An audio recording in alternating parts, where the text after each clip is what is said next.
Está con nosotros el doctor Andreu Comas, uno de los hombres que mejor entienden a todo este asunto de los bichos malditos que nos atacan. Querido Andreu, ¿cómo estás? Qué gusto tenerte aquí. Muy buenos días, muchas gracias por la invitación.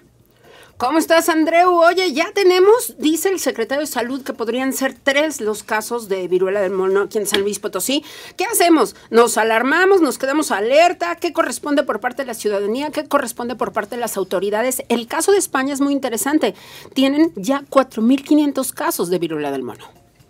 Así es, esta es una enfermedad que consideramos como reemergente porque ya existía antes en África, sobre todo en Nigeria, pero que ha habido cambios en el virus que lleva a un cambio en el comportamiento de la enfermedad y que ahora, bueno, aunque la Organización Mundial de la Salud no lo ha declarado, bueno, técnicamente pues ya estamos viviendo una pandemia. ¿Qué tenemos que hacer? Saber cómo se contagia, cortar la cadena de transmisión, ¿sí? Y acudir tempranamente a médico, y si somos positivos o sospechosos, esto es bien importante, guardar la cuarentena.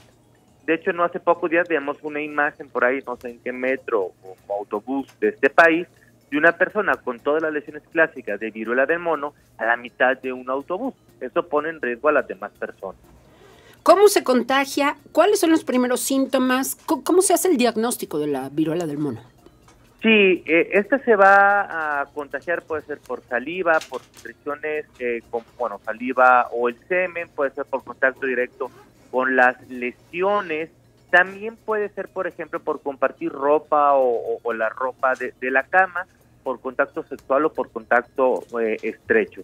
La persona en fiebre empieza con malestar general, fiebre alta, le salen ganglios, cansancio, y de ahí van a aparecer estas lesiones que al principio se parecen un poco a la de la varicela. Claro, si alguien ya tuvo varicela y empieza con lesiones tipo varicela, pues no es varicela, y después estas lesiones van cambiando un poco de color, se van haciendo más nacaradas, más azuladas, se van rompiendo, van sacando pus.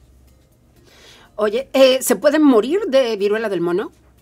Hasta ahorita la letalidad ha sido muy baja y la letalidad en la mayoría de los casos ha pasado en pacientes que tienen alguna otra condición, como puede ser el VIH, ya que son pacientes que los que tienen el virus de la inmunodeficiencia humana, su sistema inmune no responde tan bien y no pueden controlar la infección. Aún así, la letalidad es baja, pero tampoco es el único parámetro de la letalidad que debemos de tomar en cuenta para controlar una enfermedad, porque si no se nos puede salir de la mano, como por ejemplo como ocurrió con el SARS-CoV-2. ¿Cuáles son los grupos de riesgo en particular? Bueno, ahorita el principal grupo de riesgo a nivel mundial por lo novedoso que es la transmisión sexual que antes no tenía, son los hombres que tienen sexo con hombres o los hombres que están contagiados, porque sabemos que se transmite a través del semen. Todavía no hay evidencia que se transmita a través de secreciones vaginales, pero también tenemos mujeres, y lo que preocupa mucho son embarazadas con viruela del mono y niños. Entonces, aquí algo importante es decir, sí, la mayoría de los casos son hombres que tienen sexo con hombres, pero no son la totalidad de los casos. Y tenemos un 30 a 40% de los casos que se presenta en el resto de la población y que ha dado también infección, repito, a embarazadas y a niños. Y entonces aquí lo principal es tener contacto, en este caso, con un viajero que presenta lesiones muy similares a la de influenza. Bien, ¿qué pasa con las vacunas en este sentido? ¿Hay algunas vacunas contra la viruela que puedan proteger? ¿Y qué tanto estamos lejos de tener una vacuna contra esta viruela del mono en México? Hay 2 vacunas,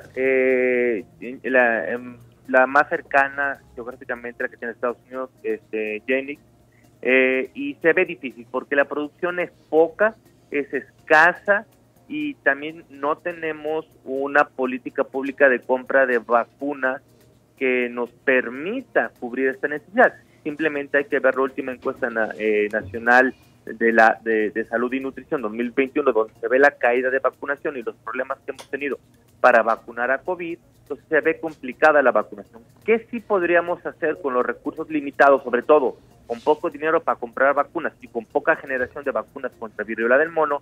Es hacer esta vacunación en círculos o en anillos de alto riesgo. si nosotros identificamos que ciertas poblaciones en nuestro país, por sus conductas o por sus actividades, están teniendo mayor riesgo, vamos a vacunarlos a ellos. De acuerdo. Andreu, ya para finalizar y agradecerte mucho que nos des toda esta condición, ¿es realmente un tema que debe estar preocupando ya? Hace unos días salió la alerta de la Organización Mundial de la Salud. Es un problema que no es fácil de remediar. O sea, ¿cuál es el diagnóstico práctico para poder tener tu criterio presente en este momento? Es un problema que si los sistemas de vigilancia epidemiológica inicialmente del Reino Unido, Portugal, Francia, España y Alemania lo hubieran hecho bien, se hubiera podido controlar. Ya pasó esto, ni modo, ya se regó por todo el mundo. Entonces, uno, es un problema que tenemos que atender para que no crezca.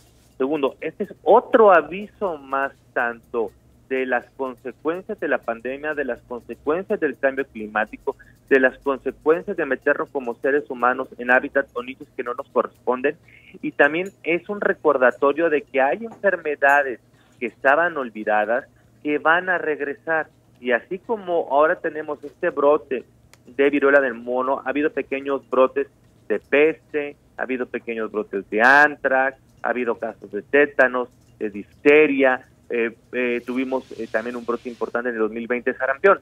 Vaya, tenemos que empezar otra vez a actuar, a recuperar el espacio perdido con estas enfermedades que pueden ser prevenibles, ya sea por vacunación o por medidas de salud pública. ¿Y por qué regresan estas enfermedades, Andreu? O sea, cambió nuestro organismo con el tiempo, estamos expuestos a más cosas, nuestro sistema inmunológico se debilitó, el tema del COVID, que prácticamente ha azotado el mundo, también tiene que ver con esto. Cuéntanos, ¿qué pasó?